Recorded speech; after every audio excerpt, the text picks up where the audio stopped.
To no surprise, Snow White has suffered a colossal drop its second week, coming from an already abysmal and disappointing first week box office underperformance.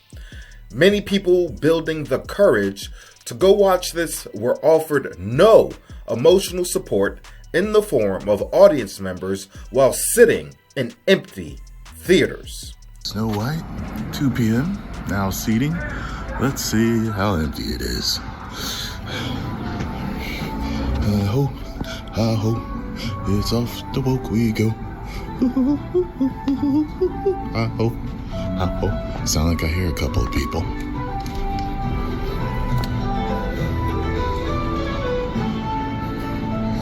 One, two. Okay. 2.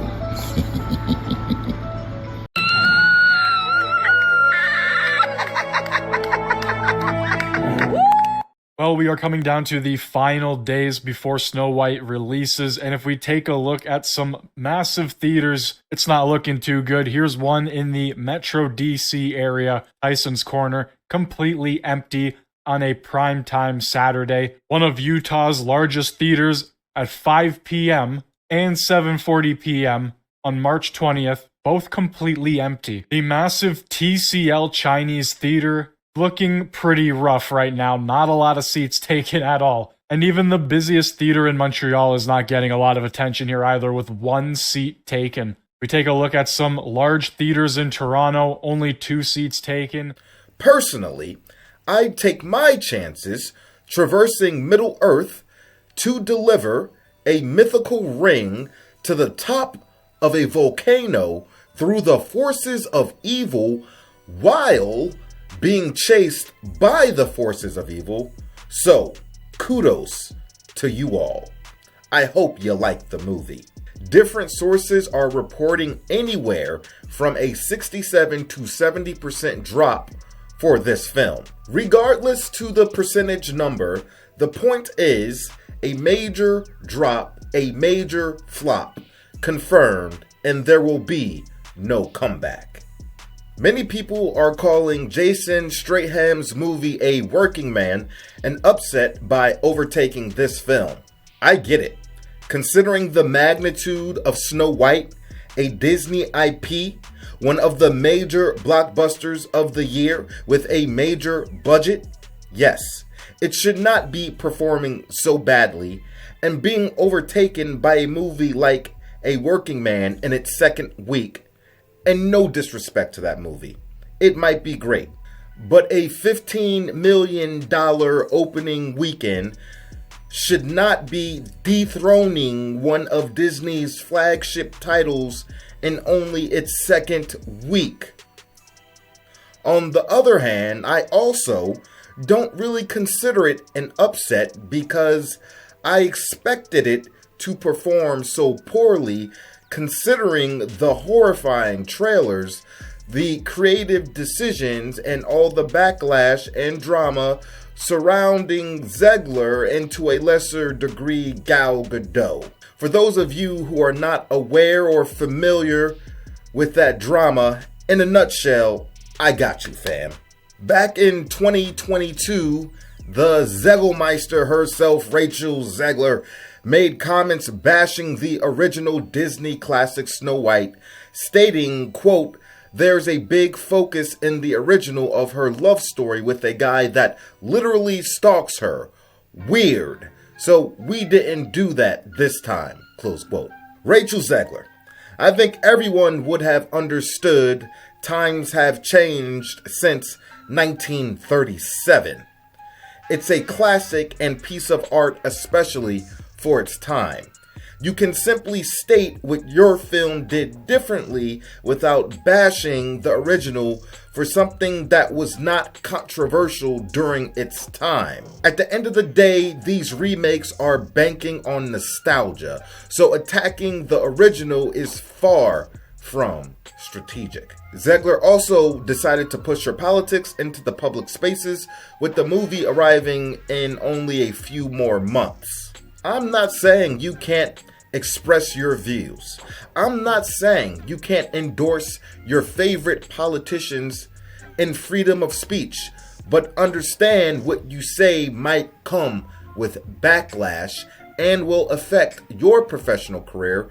Even worse, have an effect on the hundreds of other people that may be a part of your team professionally, such as a project or a blockbuster movie releasing worldwide. Not only that, what Zegler said was disgusting, no matter your political stance. The Zegelmeister stated that she hopes, quote, Trump voters and Trump himself never know peace, close quote. Wow, what a piece of shit, if you ask me.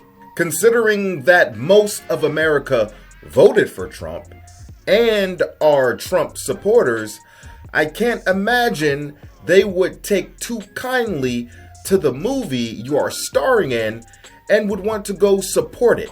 Basically telling Trump supporters to eat shit and go to hell, and by the way, go watch our movie, is absolutely nuts. Crazy bitch! Then you have the war between Rachel Zegler and the other lead actress, Gal Gadot, who is Israeli, disagreeing over their political views and stances in the Israel and Palestine conflict. I'm sure that had to be awkward on set, but hey, should make for great acting when they are face to face. The culmination of this and the film being generally disliked amongst critics and the audience was a recipe for disaster, and people growing tired of Disney's BS in general. I saw this coming a mile away. So considering that context, how much of an upset was it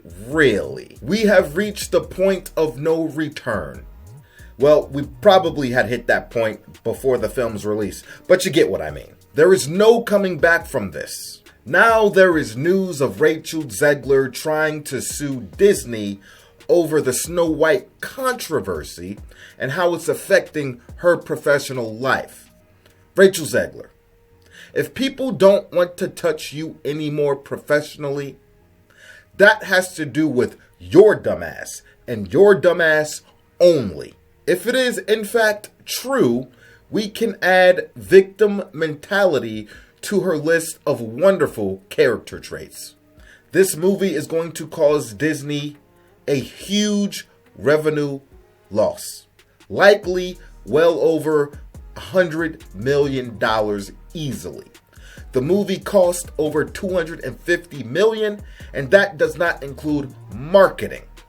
It's currently sitting at around $143 million in profit and will struggle to reach its theatrical finish line as the drops continue week to week. But anyway, that's all I gotta say about it. I appreciate you for stepping in. That's a wrap for today's episode. I appreciate each and every one of you for stepping in, showing your love, showing your support, and I mean that from the bottom of my heart. Now I could sit here and smack you all around with the generic like, comment, subscribe BS, but nobody gives a damn about that. So do whatever the hell you want to do, because you're going to do it anyway. Now, I'm going to give you to the count of 10 to get your ugly, yellow, no good keister off my property before I pump your guts full of lead. I am Boo, and I am out.